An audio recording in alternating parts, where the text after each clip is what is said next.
The next step then will be to go to the input-output control section of my dataset, which is right at the top.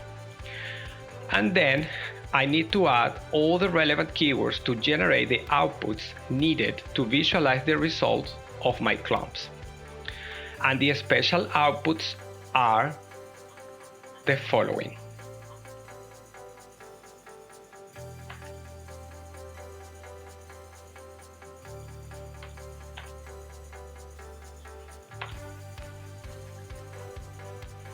You can refer to more options and details in the CMG manual, but here basically I am adding the outputs for oil, water and gas for each of the layer clumps that I define in the model.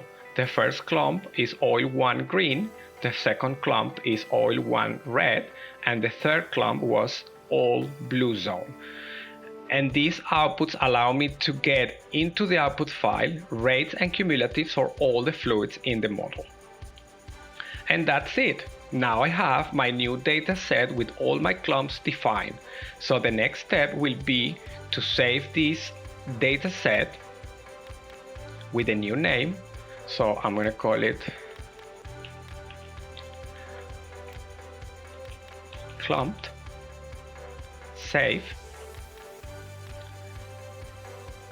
And now I am going to run the model. So I have my new data set with all my clumps defined.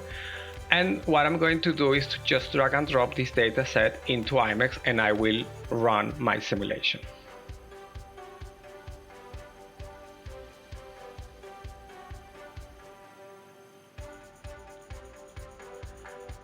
Okay, so now my simulation has finished. The first thing I'm going to show you is that in the .out file created, you can check that all the outputs for the clumps have been written as requested. So if I open my .out file in cedit,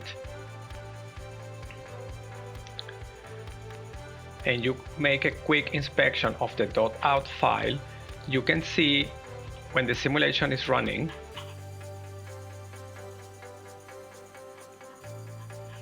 then normally the simulation will output all the results on a well-by-well basis, for example, oil 1, oil 2, oil 3, and at fill level. You're also going to have all the outputs for each of the corresponding perforations for each well. For example, this is well 1, this is well 2, and this is well 3. And also now in the output file, you can see that the simulator has written all the results for the corresponding clumps.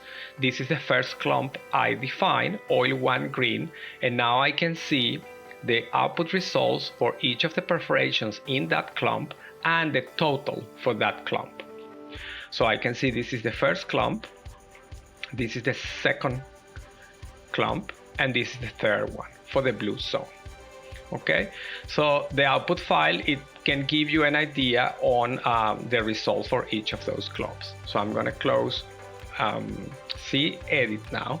So the next is you can also visualize the results of your clumps. For example, if you would like to create plots over time to see the production and or injection for each of those zones.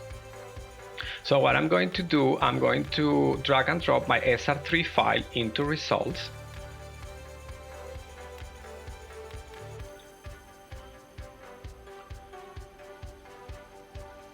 And also here, I'm going to take the opportunity to upload the SR3 file of the original model, which is the model without any clumps.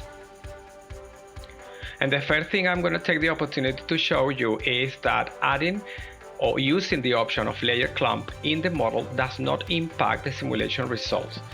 As you can see for both cases, if I have a look into this plot, which is for example all rate at fill level, both simulations are giving exactly the same results, whether I have layer clumps defined or not in the model. So this is at fill level, and I can also show you for one of the wells, for example, the simulation results are exactly the same in both cases.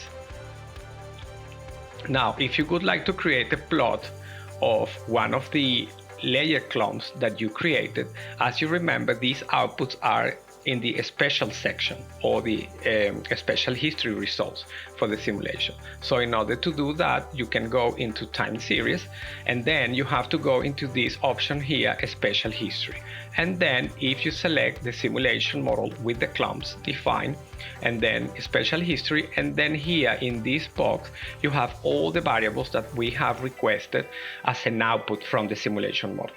You have gas cumulative for all the clumps, you have gas rate, you have oil cumulative, oil rate, water cumulative, water rate, and so on. So this is the way you can plot in exactly the same way as you normally make a plot for any other simulation results.